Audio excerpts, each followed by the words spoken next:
Hi, this is Dr. Mark Sehl, Therapy for the Heart on YouTube. It's good to be here. This is Memorial Day, so happy Memorial Day. And it's also Mental Health Awareness Month, so I wanted to talk about that. And our mental health is the most important, in my opinion, thing that we can be concerned about because that also affects our physical health, uh, affects our work, love, play, everything, relationships, all relationships. So how we feel about ourselves, we're going to carry forth into the world and behave accordingly. We might be down or depressed. We might be happy. Or we might be confident or fear life. We can fear life a lot sometimes. There's so much inbred anxiety that we carry around that was handed over to us. I had a work with somebody who was, when he was 6 years old, he would try to speak up in his family, and he's, what do you know? You're 6 years old. He knew a lot. He was very smart, and he was absorbing this because, of course, he couldn't speak up or speak back. But now, 30 years later, 35 years later, his mom says, "You better dress warm today." What is that?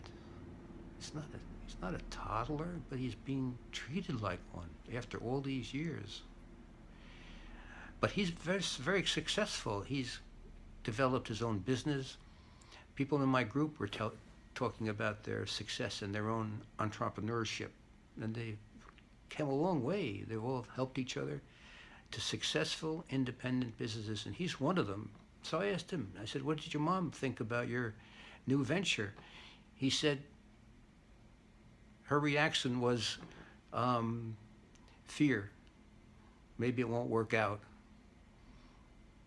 What if it doesn't work out? It's working out fine, but he has that anxiety now. Everything's going to fall apart. Catastrophic anxiety. We carry a lot. I mean, maybe some out there will identify with that. Worry. The worst thing is going to happen. It's often going to happen on the heels of success. Yeah, carry a lot of anxiety, and we weren't born with it. So like my patient, his mother says, "You put your boots on today?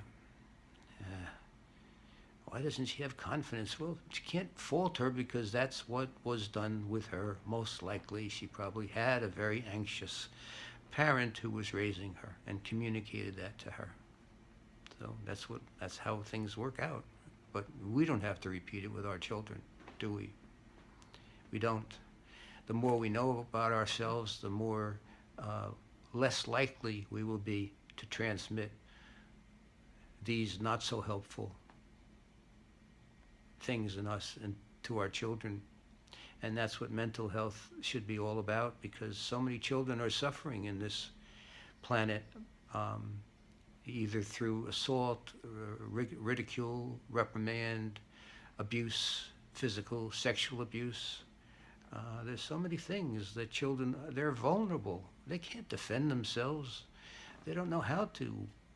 So I know you're going to care about your children, and if you don't, but then if you can't, or if you have a limitation, then recognize it. Be the parent to them that you could not, that your parents couldn't be with you. You have a big chance. It's a wonderful opportunity.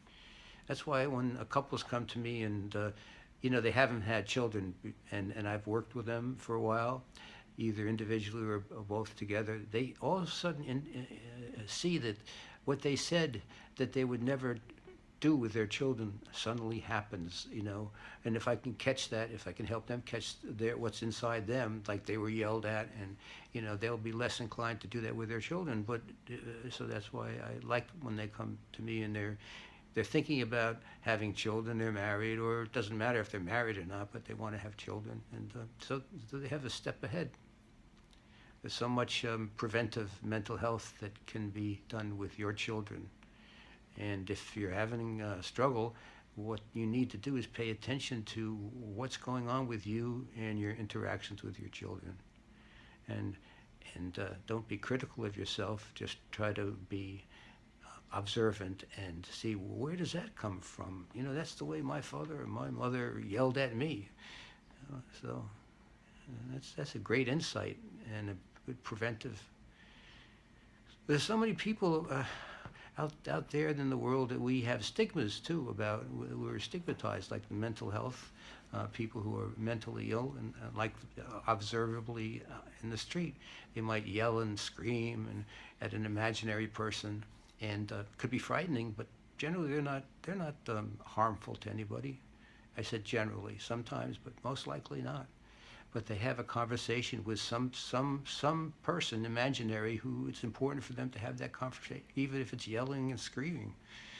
You know, well, they're yelling, screaming here, and somebody yelling at their kid who's toddler, 3-year-old, because get back in that carriage. I mean, who's crazy?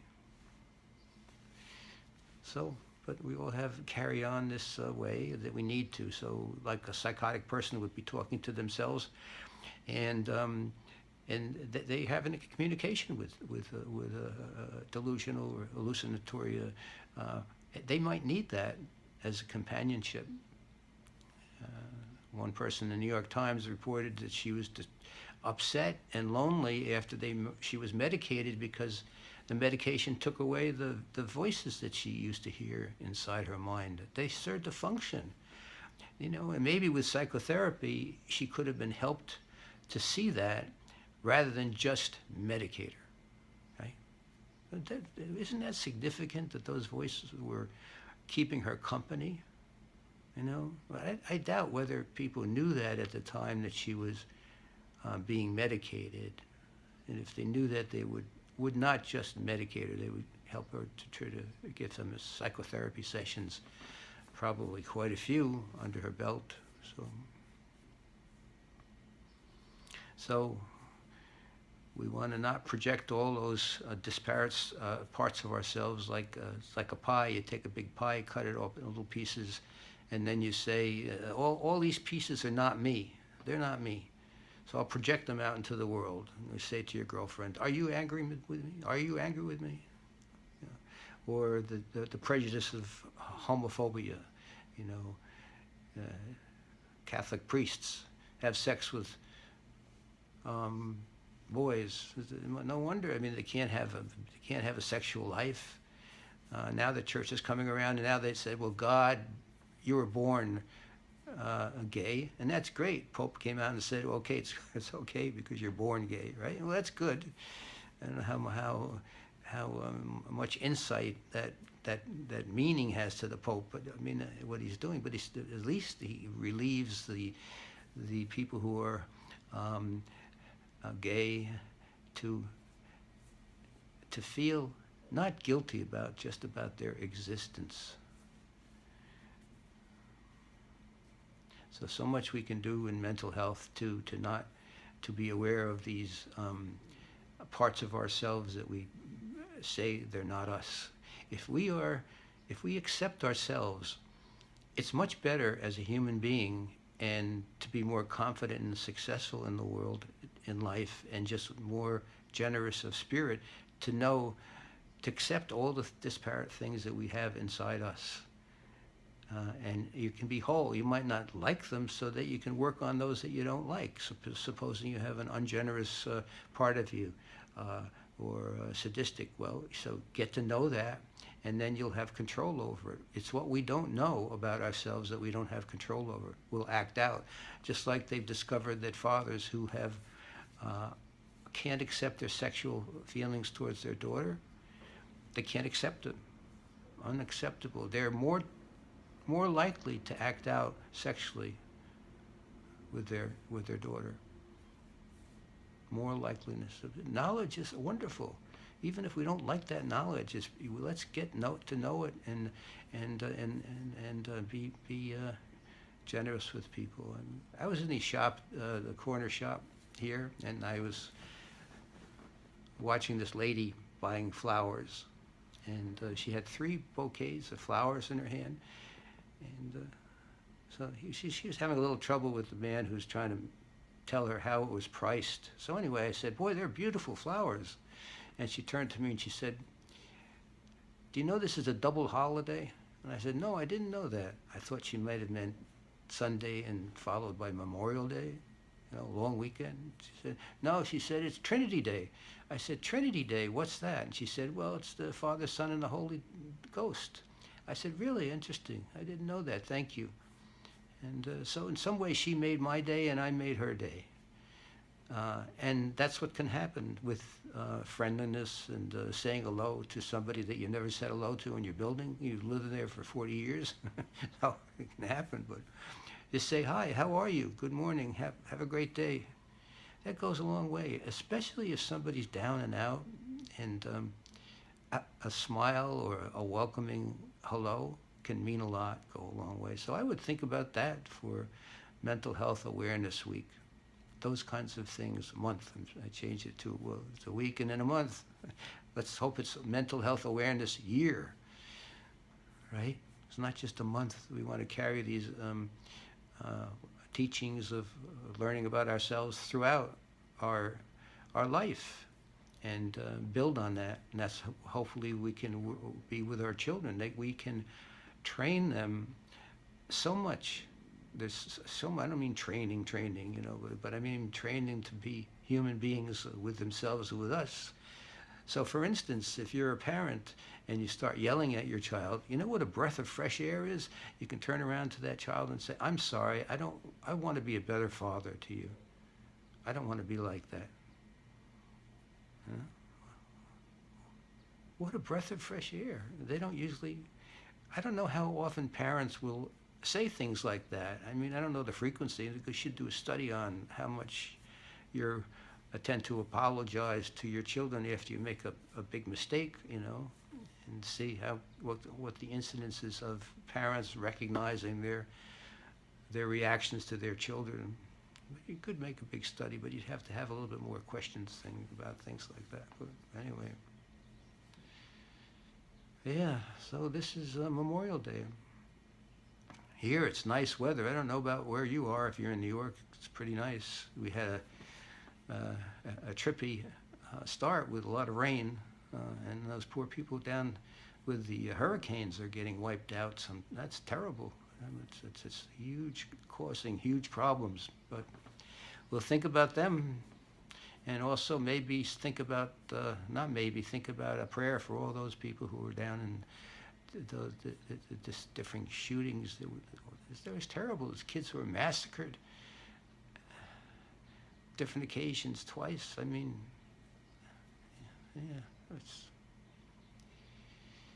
anyway, there's a lot going on in the world. It's sometimes overwhelming. There's so many things that are happening. North Korea's on, North Korea's off. They're going to make up, they're going to break up. I mean, I hope they do make up. I hope Trump can get down there and do something with himself for good. There's so many things going on. Yeah, and so many good things too. There's so many people who are working like Doctors Without Borders. They go into countries and offer their services to help people who are really in medical need, and people who go down and volunteer to help out in Puerto Rico. A lot of people are doing good outside, and you can do good in many, many different ways. It's the simple ways we were talking about saying hello and making somebody happy for the day, or maybe contributing to to one of the foundations that work with mentally ill. I can't think of it now. I'll put it maybe on the talk, the name of the organization. It's a great alliance. What is it now? I had it here a minute ago somewhere.